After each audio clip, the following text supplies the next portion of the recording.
Hello everyone, মোৰ চেনেলৰ অন্য এটা ভিডিঅ'লৈ আপোনালোক সকলোকে স্বাগতম জনাইছো। আজি মই বিস্কুটৰ ৰেচিপি এটা লৈ আহিছো, একেবাৰে সহজে বনাব পাৰি। কাচি জুনৰ দৰে বিস্কুটটো আপোনালোকে প্ৰায়ভাগে খাইছেই, হয়তো কিছুমানে খোৱাও নাই। বহুতেই টেষ্টি হয়। ঘৰতনো কেনেকৈ আমি খুব সহজে বনাব পাৰো তাকে দেখুৱাম। আৰু এইফালে দেখিছেনে, দুটা কণী ললো আৰু দিলো আধা কাপতকৈ অকণমান বেছি চেনি আৰু দিলো আধা চামুচ নিমখ। এতিয়া এইখিনি মই ভালদৰে ফেটি ল'ব লাগিব।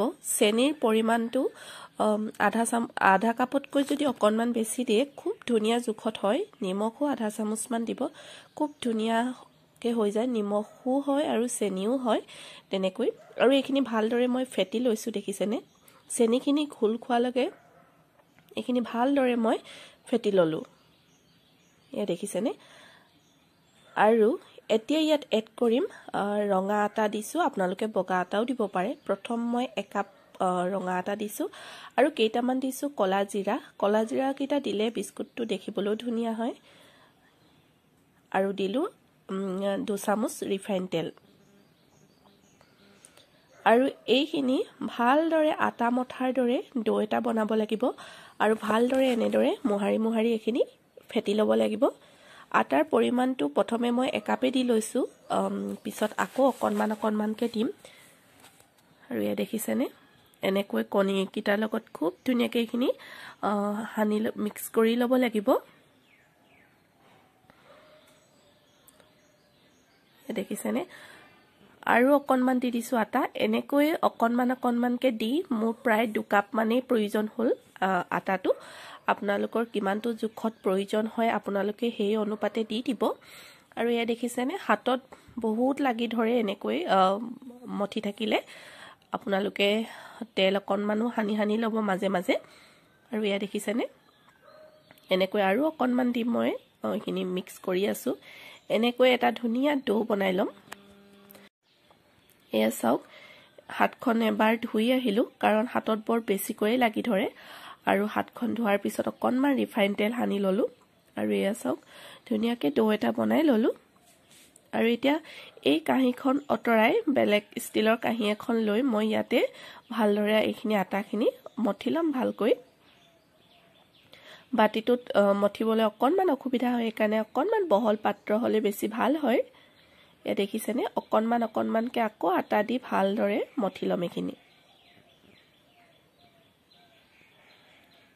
আৰু এয়া চাওক, মই ধুনীয়াকৈ এইটো মঠি ল'লোঁ। আপোনালোকে যদি মই বনোৱা পদ্ধতিত এবাৰো বনাই খোৱা নাই, তেতিয়াহ'লে নিশ্চয় এবাৰ বনাই খাব। বনাবলৈও ভাল লাগে, খাবলৈও টেষ্টি হয়, বহুতেই সোৱাদ হয়, খুব সহজে বনি যায়।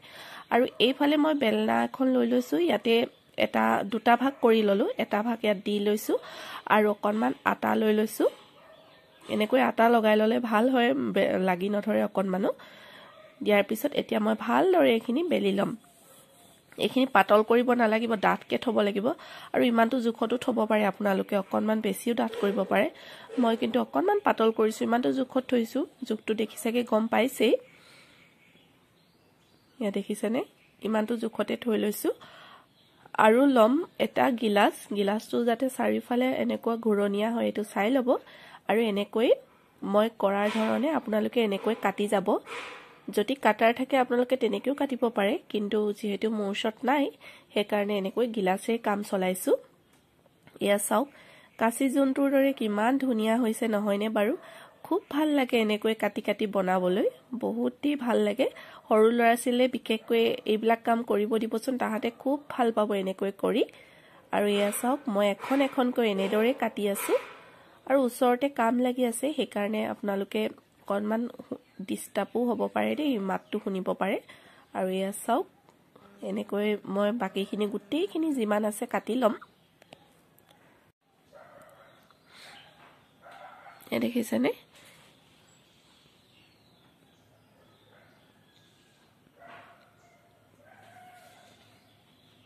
এনেকৈ কাটি কাটি মোৰ এখন প্ৰায় শেষেই হ'বলৈ হ'ল। আৰু ছাইডৰ ফালে এনেকৈ থাকি যাব। থাকি যোৱাখিনি আকৌ আপোনালোকে গোল কৰি পিছত এইখিনি মিক্স কৰি ল'ব পাৰিব। এয়া দেখিছেনে, লাষ্টৰখিনি আপোনালোকক দেখুৱাই দিছোঁ কেনেকৈ কাটিছোঁ। আৰু এইখিনি এতিয়া এনেকৈ লৈ ইটোৰ লগত মিক্স কৰি দিম। আৰু যিখিনি আছিলে গোটেইখিনি মই এনেকৈ কাটি ললো আৰু আনফালে এখন পেন পাতি দিলো ইয়াতে দি দিম এতিয়া ৰিফাইন অইল আপোনালোকে অকনমান সৰহকৈ দিব তেলটো তেতিয়া বিস্কুটটো ভাজিবলৈ ভাল হয় আৰু এয়া চাওক মই এতিয়া তেলখিনি গৰম হোৱা তেতিয়া মই এখন এখনকে এনেকৈ বিস্কুট কিখন দি দিম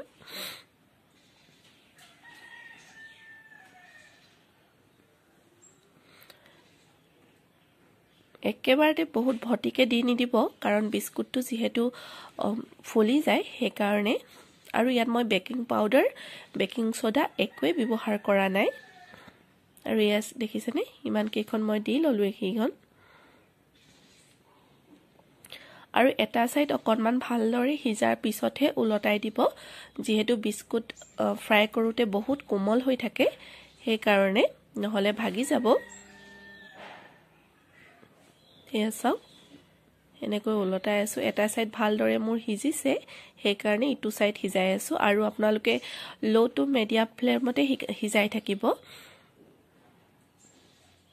নহলে ভিতৰখন ভালদৰে নিহিজিব খাবলৈ বেয়া পাব সেই কাৰণে হাই ফ্লেমত যদি দি দিয়ে ভালদৰে নিহিজিব ভিতৰখন আৰু এনেকৈ মই এটা এটাকে আটাইখিনি এনেকৈ উলটাই ললো আৰু ইটো সাইডো মই হিজিবলৈ দিছো এইখিনি ফ্ৰাই কৰোতে 5 বা 7 মিনিট মানতে এইখিনি আপোনাৰ ধুনিয়াকে ফ্ৰাই কৰি হৈ যায় আৰু মই এতিয়া এইখিনি উঠাই লম আপোনালোকে এইখিনি ফ্ৰাই কৰি 2 মাহ মানলৈকে টাইট কন্টেইনাৰ এটাত থৈ দিলেও একো বেয়া নহয় দেখিছেনে বাকি যিখিনি আছিল সেইখিনিও মই ইয়াত দি দিলো আৰু মোৰ এইখিনি আটাইখিনি বনাই হৈ গল আজিৰ ৰেচিপিটো ইমানেই আছিল কেনেকুৱা পালে জনাব যদি ভাল পালে প্লিজ লাইক এটা কৰি দিব চেনেলটোলৈ যদি নতুনকৈ আহিছে চেনেলটো সাবস্ক্ৰাইব কৰিব কাষতে থকা বেল বটনটো দবাই দিব তেতিয়া মই যিবিলাক ভিডিও দি থাকো তাৰ নটিফিকেশন মোক পাই থাকিব ইমান সময় মোৰ ভিডিওটো চাই থকাৰ বাবে অশেষ ধন্যবাদ তেন্তে আজিলৈ বাই বাই